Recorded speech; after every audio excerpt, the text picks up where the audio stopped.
மக்கள் அனைவருக்கும் முன்பாக ஆண்டவர் சீனாய் மலை மேல் இறங்கி வருவார். நம் ஆண்டவராகிய இயேசு கிறிஸ்துவின் அன்பும் அருளும் அமைதியும் மகிழ்ச்சியும் உங்கள் அனைவரோடும் என்றும் இருப்பதாக. என் அன்பிற்கு பிரியமுள்ள சகோதர சகோதரிகளே, நம் வாழ்வில் இறை அனுபவம் என்பது நமக்கு அவசியம் தேவை. பல பேர் இறைவன் இல்லை என்று சொல்லி மறுதலிக்கிறவர்களாக இருக்கிறார்கள். ஏன் நம்முடைய குடும்பத்திலே வாழ்கிறவர்கள் கூட கடவுள் நம்பிக்கை இன்றி ஆலயத்திற்கு வரமாட்டார்கள், இறை வார்த்தையின் மீது ஆர்வம் காட்ட மாட்டார்கள், திருப்பலியில் பங்கேற்க மாட்டார்கள், தேவ நற்கருணையை பெற்றுக்கொள்ள மாட்டார்கள்.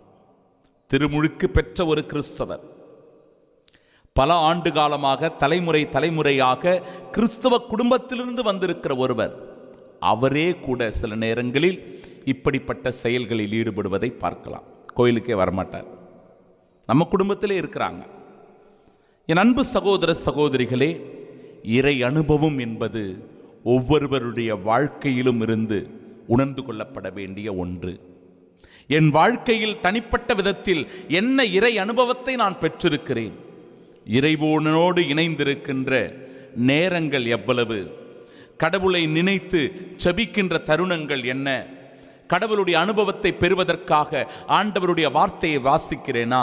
தனிமையில் ஒரு சில நிமிடங்கள் அமர்ந்திருந்து தியானம் மேற்கொள்ளுகிறேனா? நாம் தான் இவற்றை சுய ஆய்வு செய்து பார்க்க வேண்டும். இன்றைய நாளின் முதல் வாசகம் இந்த கடவுள் அனுபவத்தை தருகிறது. இஸ்ராயல் மக்கள் எகிப்திலிருந்து கடந்து கொண்டே வருகிறார்கள். அவர்கள் கானான் தேசத்தை அடைவதற்கு முன்பாக பல அனுபவங்கள், இன்ப துன்பங்கள், மேடு பள்ளங்கள், நெருக்கடியான சூழ்நிலைகள் உண்டு, கஷ்டமான தருணங்கள் உண்டு, துன்பங்கள் உண்டு, பால நிலத்தில் அவர்கள் அனுபவித்த கொடுமைகள் உண்டு.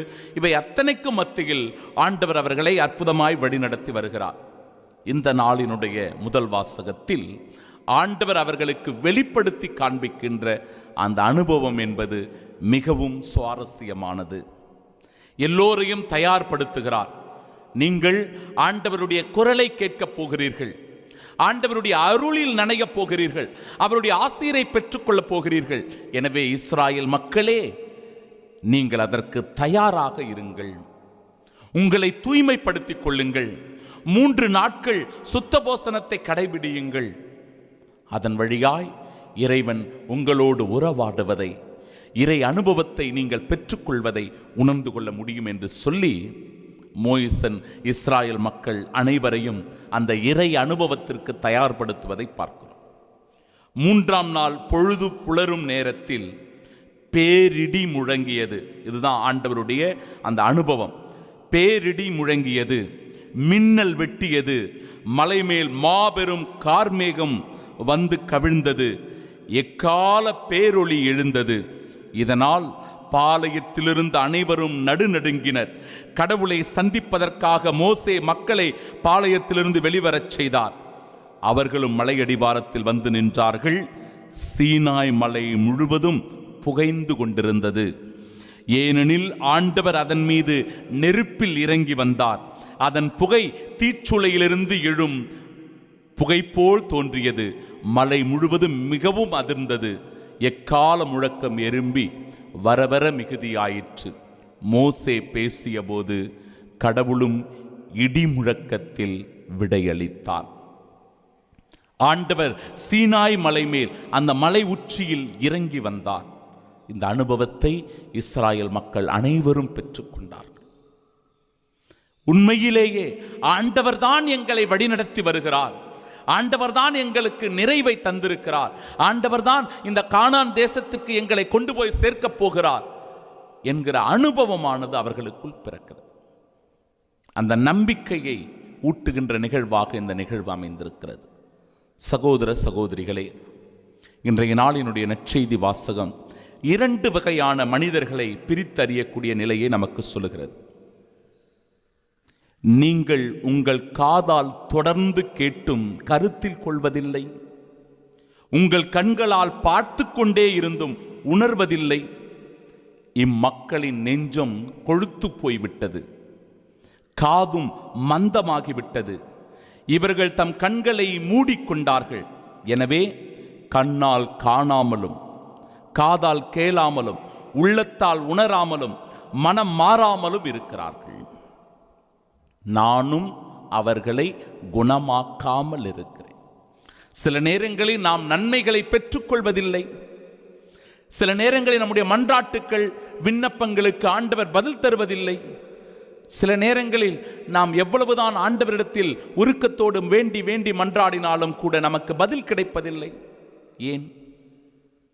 ஏனென்றால் நம்மிடத்தில் உண்மையான நம்பிக்கையோ இறை அனுபவமோ இல்லை. உண்மையான இந்த இறை நம்பிக்கை, விசுவாசம் எப்படிப்பட்ட ஒரு நிலையில் நமக்கு வேண்டும் என்பதை தெளிவுபடுத்துகிறது இந்த நாளின் நற்செய்தி வாசகம். இந்த இரண்டு வகை மனிதர்களில் ஒரு வகையான மனிதர்கள், அவர்கள் காதிலிருந்தும் கேட்பதில்லை, கண்ணிருந்தும் பார்ப்பதில்லை.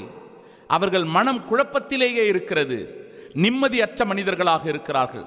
கோவிலுக்கு வருவாங்க, நற்செய்தியை கேட்பாங்க, திருப்பலியில் பங்கேற்பாங்க, தேவ நற்கருணை பெற்றுக்கொள்வாங்க. ஆனால் எந்த விதமான மாற்றமும் அவர்களுக்குள் இருப்பதில்லை. இதனால் அவர்களுடைய நிலைமை என்பது கண்ணிருந்தும் குருடராக இருக்கிற நிலை, காதிருந்தும் செவிடராக இருக்கிற மனநிலை.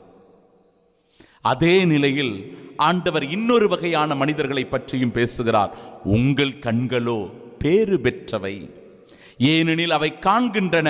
உங்கள் காதுகளும் பேறு பெற்றவை, ஏனெனில் அவை கேட்கின்றன. நான் உறுதியாக உங்களுக்கு சொல்லுகிறேன், பல இறைவாக்கினர்களும் நேர்மையாளர்களும் நீங்கள் காண்பவற்றை காண ஆவல் கொண்டிருந்தார்கள், ஆனால் அவர்களால் காணவில்லை. நீங்கள் கேட்பவற்றை கேட்க விரும்பினார்கள், ஆனால் அவர்கள் கேட்கவில்லை. நம்மை பேறு பெற்றவர் என்கிறார் யார் இறை வார்த்தையை கேட்டு அந்த இறை வார்த்தையின்படி தங்களுடைய வாழ்வை அமைத்துக் கொள்ளுகிறார்களோ, இறை வார்த்தையின்படி நடக்கிறார்களோ, இறைவனுடைய சித்தத்தை, திருவுளத்தை தன் வாழ்க்கையில் ஏற்று கடைபிடிக்கிறார்களோ, அவர்களை ஆண்டவர் பேறு பெற்றவர்கள் என்று அழைக்கிறார். அவருடைய கண்கள் பேறு பெற்றவை, அவருடைய காதுகள் பேறு பெற்றவை என்கிறார். நாம் பேறு பெற்றவர்களாக இந்த உலகத்தில் இருக்கிறோமா, அல்லது கண்ணிருந்தும் காதிருந்தும் பயன்படாத ஒரு நிலையில் இருக்கிறோமா? சிந்தித்து பார்ப்போம் என் அன்பு சகோதர சகோதரிகளே. திருமுழுக்கு பெற்ற கிறிஸ்தவர்கள் நாம் ஆண்டவருடைய வார்த்தையின் மீதும் இந்த தெய்வீக பலியின் மீதும் ஆர்வம் காட்டுகிறோமா, அல்லது தெய்வ நம்பிக்கையின்றி, இறை விசுவாசமின்றி, எதிலும் ஆர்வம் செலுத்தாமல் மனம் போன போக்கிலே ஊதாரித்தனமாக வாழ்ந்து கொண்டு கடவுள் மறுப்பு கொள்கையில் நம்மை ஈடுபடுத்தி கொண்டு வெறுப்புணர்வுகளை பேசிக் கொண்டிருக்கிறோமா? சிந்தித்து பார்ப்போம், மனம் மாறுவோம், பேறு பெற்ற வாழ்க்கை வாழ்வோம். ஆமென்.